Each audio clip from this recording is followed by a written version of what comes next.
ကျွန်တော်မြန်မာအသင်းရဲ့ key player တဦးလို့ခေါ်ရလောက်ဒီ key pass တွေကိုထုတ်ပေးနေတဲ့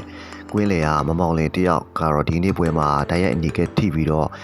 ့လောင်တဲ့ပွဲမှာပေါ့နော်ထွက်ခွာသွားခဲ့ရပါတယ်အဲ့တော့ရှေ့လာမဲ့အော်ဂိုရှေ့နေမှာရှင်မြန်ကစားမဲ့ထိုင်းအသင်းနဲ့ထိုင်းနိုင်ငံအိမ်ကွင်းမှာသွားကစားမဲ့ပွဲစဉ်ကျွန်တော်ဟွန်လိုင်းကရဲ့နောက်ဆုံးပွဲစဉ်မှာဆိုရင်မြန်မာအသင်းအနေနဲ့တကယ်ကိုအခက်ကြုံတော့မဲ့အခိုက်အတန့်တစ်ခုကိုဒါရင်ဆိုင်ရတော့မှာပဲဖြစ်ပါတယ်နီးပြချုပ်ရဲ့ Anderson ကိုရန်ကလည်းဒီကနေ့ပွဲပြီးသတင်းစာရှင်းလင်းပွဲမှာကျွန်တော်သတင်းတောက်တွေကိုသူဟာမမောင်လင်မရှိတဲ့အတွက်သူတို့အသင်းအနေနဲ့ထိုင်းကိုရင်ဆိုင်ရမယ့်အချိန်မှာတော့အနေငယ်အခက်အခဲရှိလိမ့်မယ်လို့သူကပြောနေဒါပေမဲ့လည်းထိုင်းကိုအကောင်းဆုံးတုံ့ပြန်ကစားနိုင်မယ်လို့သူ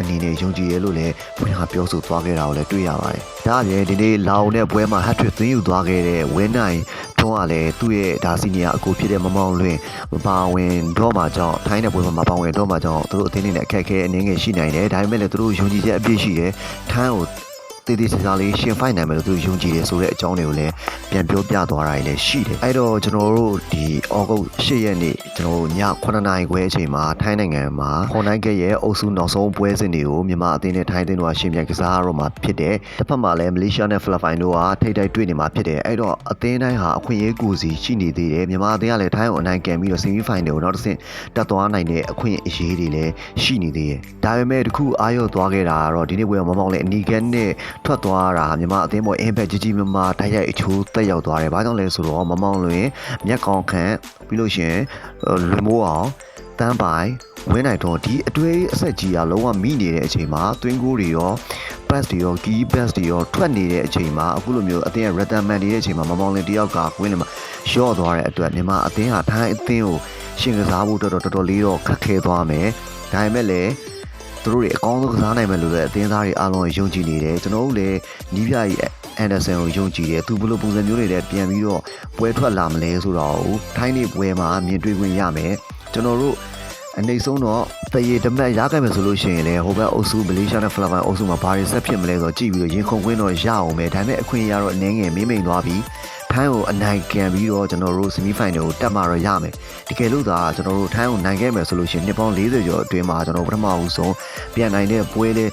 ဖြစ်လာမယ်သူ့အိမ်ကွင်းသူ့ပြည်သက်တွေအရှိမအဲ့ဒါဆိုကျွန်တော်မြန်မာအသင်းဟာလည်းကျွန်တော်10စုနှစ်တခုအကျော်အကြာပြီးမှဆီမီဖိုင်နယ်စီကိုပြန်လဲတက်လှမ်းနိုင်တဲ့ကျွန်တော်တို့သမိုင်းနည်းရက်တွေကိုပြန်ရေးထုတ်ခွင့်ရမယ်အချိန်အခါလည်းဖြစ်လာမယ်။ဘာကြောင့်လဲဆိုတော့မြန်မာမျိုးသားလက်ရေးစင်အသင်းဟာဒီနှစ်မှာစတန်ချိန်တွေကိုပြန်ပြီးတော့သမိုင်းဝင်နည်းရက်တွေကိုပြန်ရေးထိုးနေတယ်။ကျွန်တော်တို့ဝင်းနိုင်ထုံးအောင်ဆိုလို့ရှိရင်လည်းကျွန်တော်1999ဦးမျိုးလန်ဝင်းတို့ခေအပြီးမှာဒါ hat-trick ပြန်လဲပြီးတော့သွင်းယူနိုင်ခဲ့တဲ့နိုင်ငံလက်ရေးစင်တွေသွင်းယူနိုင်ခဲ့တဲ့ဒါဒုတိယမြောက်ကစားသမားဖြစ်လာခဲ့တယ်။သူကိုယ်တိုင်လည်းစံချိန်အသစ်ကိုတင်လိုက်နိုင်ခဲ့ပြီဖြစ်တယ်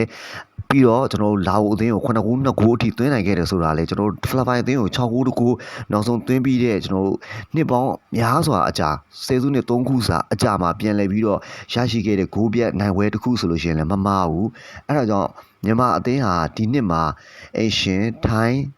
ပရိသတ်တွေအရှိမထိုင်းအသင်းကိုအနိုင်ယူသွားနိုင်မလားဆိုတာအရင်ကစိတ်ဝင်စားဖို့ကောင်းတဲ့ရင်ခုန်ရတဲ့အခိုက်အတန့်တစ်ခုဖြစ်တယ်ဒါပေမဲ့လည်းတခုကျွန်တော်တို့လိုအပ်သွားတာကျွန်တော်တို့ရဲ့မြန်မာအသင်းရဲ့ key player ဖြစ်တဲ့မမောင်လွင်ကဒီကနေ့ပွဲမှာအနီးကနဲ့ထုတ်ခံလိုက်ရတာကြောင့်ကျွန်တော်တို့အဲ့ဒီအပေါ်မှာတော့အားတစ်ခုညော့သွားတယ်ဒါပေမဲ့လည်းနီးပြချုပ်ကြီးကျွန်တော်တို့ Anderson ကိုလုံးဝယုံကြည်တယ်ပြီးတော့သူ့ရဲ့အသင်းသားတွေဟာလည်းကစားပုံတွေကောင်းမလာတာတွေ့ရတယ်အထူးသဖြင့်လွင်မိုးအောင်တို့လိုဝင်းနိုင်ထွန်းတို့လိုတန်းပိုင်တို့လိုဒါအတွဲအဆက်တွေကအရန်ကောင်းမွန်တဲ့အထိရှိတယ်မျက်ကောင်းခန့်ကွင်းလည်းမှာအရန်ကောင်းတယ်အဲ့တော့သူတို့ပုံစံတွေကိုခေါင်းတွေကိုမြင်တွေ့ခွင့်ရအောင်မယ်လို့ယုံကြည်တယ်အဲ့တော့ထိုင်းနေပွဲမှာလည်းအများကြီးလုပ်ပြနိုင်မယ်လို့ယုံကြည်ရင်မျှော်လင့်ဆောင်စားရင်းနဲ့ကျွန်တော်အော်ဟုတ်လားရှေ့ရနေကိုရင်ခုန်စွာနဲ့စောင့်မျှော်နေအောင်မှာပဲဖြစ်ပါတယ်